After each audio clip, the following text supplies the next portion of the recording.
wasiirada wasaaradaha warfaafinta arrimaha gudaha iyo ganacsiga iyo warshadaha Soomaaliland oo shir jaraa'id si wada jira ugu qabtay wasaaradda warfaafinta ayaa si adag uga jawaabay hadallo ka dhan ah Soomaaliland oo ka soo yeeray hogaamiyaha kooxda taagta daran ee Muqdisho lagu ilaaliyo ee Farmaajo oo muujistay xumaanta iyo dabinada ay u maleegayaan Soomaaliland.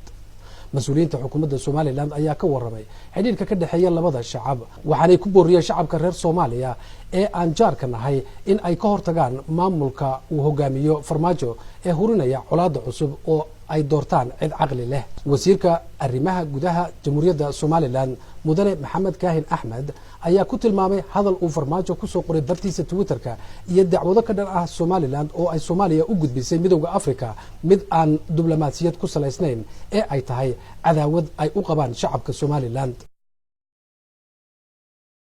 waxaanu la wada soconay inaynu 26 Juun u dabaaldegnay 9 guura waxaanu kaloo la soconnaa inaynu 18 Mayna aynu u dabaaldegnay 28 guuradii ka soo wareegtay dib u soo noqoshadii xorriyaddii Soomaaliland. Soomaaliland ilaa intaa waxay ahayd dal madax bannaan, waxay ahayd 17 dowladood ee sanadkii Afrika loo bixiyay ee ugu horeeyay ee ka xoroobay gumeystayaashii reer Yurub ee dalalka Afrika maamulayay. Soomaaliland waxaynu ka warhaynaa inay xorriyadda ka hor qaadatay maxmiyadii Soomaaliya ee Talyaanigu gumeysan jiray. waxaynu ka warhaynaa in aynu maxaanku yiraahdaayay si madax bannaani ah oo walaal jacayl ah oo hamigii iyo qamigii ahaa Soomaali weyn in la helo inay Somaliland ugu biirtay dowladdii markaa ka xorowday Talyaaniga. waxaynu ka warhaynaa inay innakana niyad wanaag naga ahayd xamarna raggii ugu horeeyay ee Somaliland ka socday marka tagan in shuruudo lagu xidhay inaynu shuruudahaas oo dhan aynu wada aqbalnay. waxaynu intan imika dambe ee xorriyadda Somaliland dib u la soo noqotay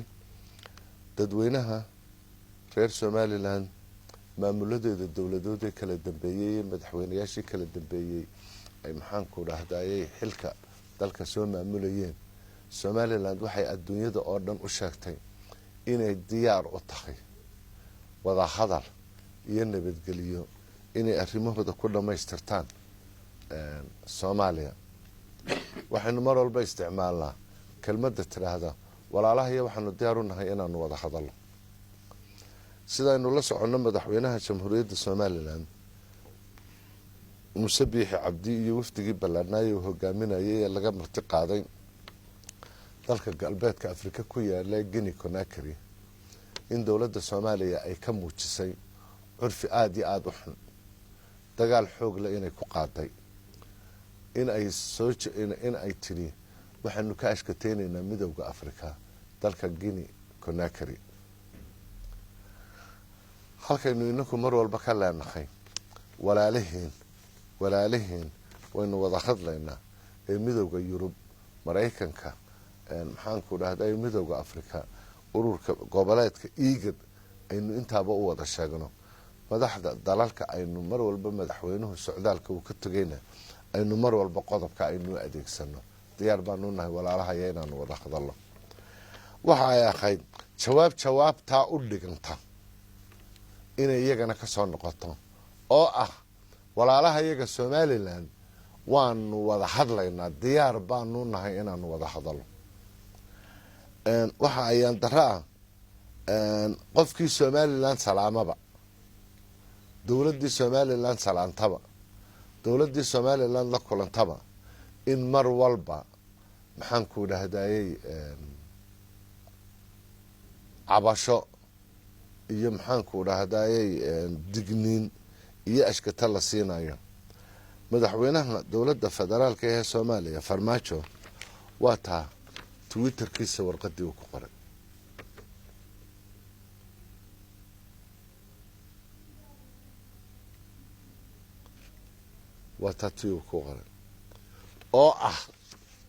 oo macnaheedu yahay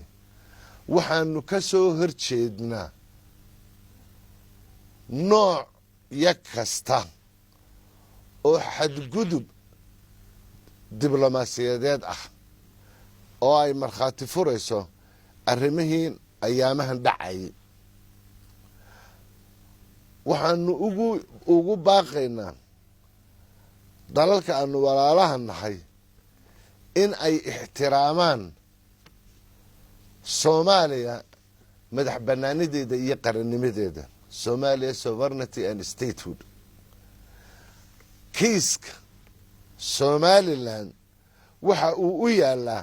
Soomaalidan ee uma yaala dalalka kale sidoo kale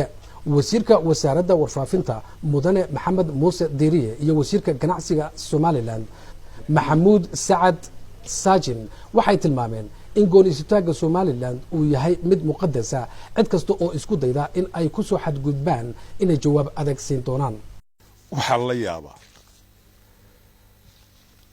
inankan ka taliya Soomaaliya xaliba waxaan daawanayay isagoo hadlayo la hadlayo gudidii uu qabanqaabada u bixiyay 20 Juun 1 waa maanaya wuxuu yiri way dhama Soomaaliya way dhamaystiran tahay dawladnimadoodu way dhan tahay inta harsana waa la dhamaystirayaa dadka wax la abaal mariyo lagu abaal mariyo wanaag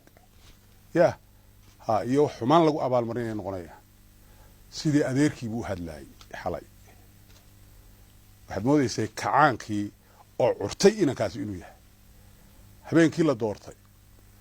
wuxuu yiri iyadoo hareeraha ka taagan yihiin labadii madaxweyne isaga ka horreeyay oo Sheekh Shariif iyo maxamuud xasan sheekh ayaa wuxuu yiri dawladii siyaad barre taydana ku xigta yani wax u dhaxeeyay ma jiraan halka uu marayo iyo hawada uu marayo ayaan la yaabanahay waxa la ummadda Soomaaliyeed hal baan leeyahay ummadda reer Soomaaliland hal baan leeyahay nimanka halka ka taliyana hal baan leeyahay reer Soomaaliya waxaan leeyahay war gees idin wadi maaya waa niman idinku dul ganacsanaya doorta cid la fahmi karo la wada hadli karo oo la kala guran karo wixii ummadan ka dhaxeeyay reer Soomaaliland waxaan leeyahay siyaad barra dib u dhashay ninkii aynu magaca ku jeegi jiray naanaysta afweyne aynu oran jiray ee dalkan burburiya dhashay waa Farmaajo hadduu soo hanjabaya isagoo dhaafin muxuu ahaa filla Soomaaliya gudaheega lagu ilaaliyo iyadoo Somaliland u danaynayso in shicibkii Soomaaliyeed ee isticmaaladu kala haysteen meel la isku keen wan ogeyn 54kii lagtadii ka dhacday moogtahay reserve area oo dareenkaasi la hayo iyaan rabnay in awood Soomaaliya isku ururta ay wax muhiim ah taasaa keentay xorriyadii iyadoo cidina lagu khasbay oo si independent u qaadanay inaan nidhi mool walaalihiin ku biiro kuwii kalena raadiya nasiib darro niyad wanaagii aan la tagnay aan la ku abuuray waxa imika lagu marbayo way haddaan halkayga maalintii iska joogno marba ma joogeen niyad wanaagii aan ku tagnay ee bilaa shuruudda aan ku geynay waxay Somaliland kala kulantay waxyaabo aanan la filayn waxaan filaynay in niyad wanaag aw la kulmo kale la taliyaha madaxweynaha ee arrimaha naafada Cabdiraxmaan aw Xuseen Cabdi oo isaguna ku wehelinaya wasiirada shirkan jaraa'id ayaa sheegay in laga qoostay midnimo Soomaaliyeed oo dib loo helo balse imika Farmaajo uu mugdi sii gelinayo Soomaalinimadii iyo jaarnimadii labada dal